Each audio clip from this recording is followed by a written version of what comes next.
మీ business ఏదైనా మీ ఊర్లో promotion చేయాలంటే అది సుమన్ టీవీతోనే సాధ్యం. ఇప్పుడే సంప్రదించండి. అసలు బ్రహ్మోత్సవాలు ఎప్పుడు మొదలవుతాయి?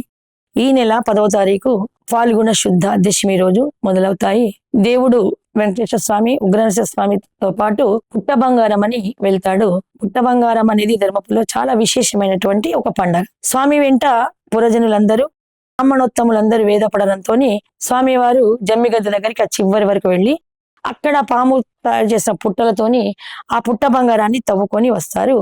ఆ కొత్త గుల్లలు, కొత్త గడ్డపారను కడిగి పసుపు రాసి కంకణం కట్టి వేద మంత్రోక్తంగా స్వామిని అక్కడ సేవించి సేవ చేసి అక్కడ పుణ్యవచన కార్యక్రమం చేసి అక్కడ భూమి పూజ చేసి భూమికి ఘాతం తవ్వినప్పుడు భూఘాతానికి క్షమాపణ చెప్పుతూ ఆ గొడ్డలిని ప్రధాన అర్చకులు తలకి పాగాగా చుట్టుకొని ఆ గడ్డపారను పూజించి భూదేవికి ఘాతం లేకుండా క్షమించమని వేడి పుణ్యవచనపు నీళ్లు మంత్రజలాన్ని చల్లి ఆ మట్టిని తవ్వుతారు.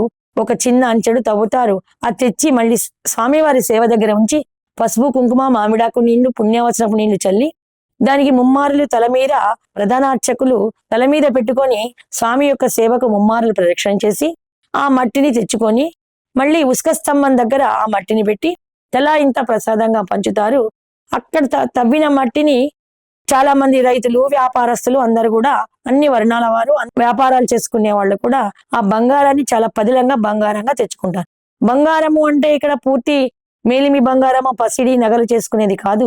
ఇక్కడ మట్టే బంగారం. ఆ రోజు మంత్రోక్తంగా తవ్విన మట్టి బంగారం. అది ఎందుకు బంగారం ఏంటంటే దాన్ని స్వామి పూజించి స్వామి పాదోదక జలాన్ని వేసి పూజించడం వల్ల ఆ మట్టికి అనేకమైనటువంటి విశేషణమైన ఫలితాలు ఆ మట్టిలో ఉంటాయి.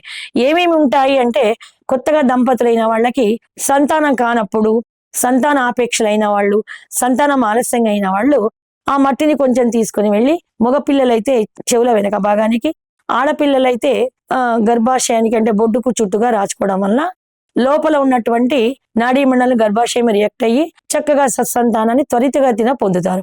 అలాగే చదువుకునే విద్యార్థులు దాన్ని ఒక చిన్న మట్టి ప్రమిదలో వేసుకొని పరీక్షలు జరుగుతున్నప్పుడు లేక విద్యా సంబంధితమైన విషయాలు ఆటంకాలు కలిగినప్పుడు దాన్ని కొంచెంగా బొట్టుగా స్వీకరించడము, ఆ మట్టిని పెట్టడం వల్ల జ్ఞాన నేత్రము విచ్చుకొని ఆలోచన ధోరణి పెరిగి చక్కగా జ్ఞాపక శక్తి పెరుగుతుంది అని ఆ విద్యార్థులకు ఉంచుతాము. అలాగే ఇల్లాళ్ళు తులసి కోటలు పెట్టుకొని రోజుకు తులసికి పూజ చేసినప్పుడు ఆ మట్టిని కూడా కొంచెం ధరించడం వల్ల సౌభాగ్యాన్ని, అనుకూల దాంపత్యాన్ని, కుటుంబ సౌఖ్యాన్ని పొందుతారు. అలాగే గృహస్థులు ఏ వర్ణం వాళ్ళైనా కానీ గృహస్థులు తమ తమ గల్లా పెట్టెల్లో తన తనాగారంలో అంటే డబ్బులు దాచుకునే బీరువాల కానీ బీరువాల కొంచెము దాన్ని ఒక లాక్క వల్ల కానీ మట్టి పేపర్లు కానీ ఆ మట్టిని పొట్లంగాని పెట్టుకోవడం వల్ల అప్పులు కాకుండా, రుణబాధలు లేకుండా ధనాభివృద్ధి జరిగి తమ బీరువాల్లో గల్లా పెట్టెల్లో డబ్బు నిలువ ఉంటుందని ఒక నమ్మకంతో అది పెట్టుకుంటారు.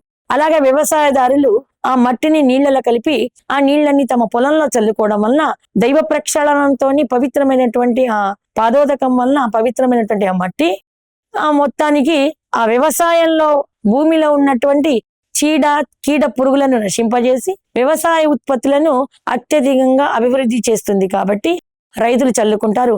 అలాగే నగలు చేసే వ్యాపారస్తులు, అవసర వాళ్ళు కూడా జోకేటువంటి తరాజుల్లో గాని గల్లాపిట్టలు గాని ఈ మట్టి ఉండను కొంచెం పసుపు కుంకుమ వేసి పూజించి ఏ రోజైతే స్వామి పుట్ట బంగారంకి వెళ్ళాడో ఆ రోజే దాన్ని వచ్చి పెంచడం వలన అవసర వాళ్ళకి వృత్తిపరంగా చాలా లాభాలు పొందుతారు. బంగారం అనుకూలమైన ధరలో ఉంటుంది. ఇది బంగారం కంటే విలువైంది కాబట్టి దాన్ని పుట్ట బంగారం అన్నారు. మిగతా మట్టినంతా దేవస్థానం వాళ్ళు తెల్లవారి కుమ్మరి వారు చేసినటువంటి ఆ మట్టి మూకుళ్లలో ఈ మట్టినంతా నింపి పాలికలు అంటారు వాటిని, నవధాన్యాలన్నీ కూడా మొలకెత్తిచ్చి దైవంకు రోజు చేసే పూజ పుణ్య జలాలను వాటి మీద చల్లడం వల్ల బ్రహ్మోత్సవాలు అయ్యే లోపల చక్కగా ఆ మొలకలు వచ్చేస్తాయి. ఆ నవధాన్యాలన్నీ అంకురార్పణ జరిగే రోజు మొదటి రోజు బ్రహ్మోత్సవాలు జరుగుతున్నాయని లోకంకంతా తెలవడానికి, ఊరికంతా తెలవడానికి గరుడ స్తంభంపై మనము జెండాను పాతుతారు. ఆ తర్వాత బ్రహ్మోత్సవాలు అయిపోయాక ఆ జెండాను దింపుతారు. ఇప్పటి వరకు ముందుగా ఈ నవపాలికల్లో ఉన్నటువంటి గరికతోని పుణ్యజలాల్లో చల్లి భక్తుల మీద దేవస్థాన ప్రక్షాళనము మొత్తము ఆ పుణ్యజలాలతోనే ఆ గరికతో చల్లి తర్వాత దించేటప్పుడు కూడా అందరి మీద వసంత జలాన్ని చల్లుతారు. పుట్ట బంగారము మట్టి అన్ని వర్ణాల వారికి వారి వారి వ్యాపారాలు అభివృద్ధి చేయడానికి, సంతానాన్ని కలిగించడానికి, వివాహం కాలేని వాళ్ళు ఇంట్లో పెట్టుకుంటే వివాహం జరగడానికి ఇవన్నిటి కూడా అనుకూలిస్తుంది. భూమి, బంగారము, ధనము, వ్యాపారము ఏ విషయమైనా లక్ష్మీనరసింహ స్వామి పాదోదక జలంతోని పునీతమైన మట్టిని ఇంట్లో ఉంచడం వలన గ్రహ దోషాలు, గాలి పీడలు వదిలిపోయి చక్కటి శుభ ఫలితాలని పొందుతారని ఈ పుట్ట బంగారం యొక్క విశేషణం. జై శ్రీరామ్.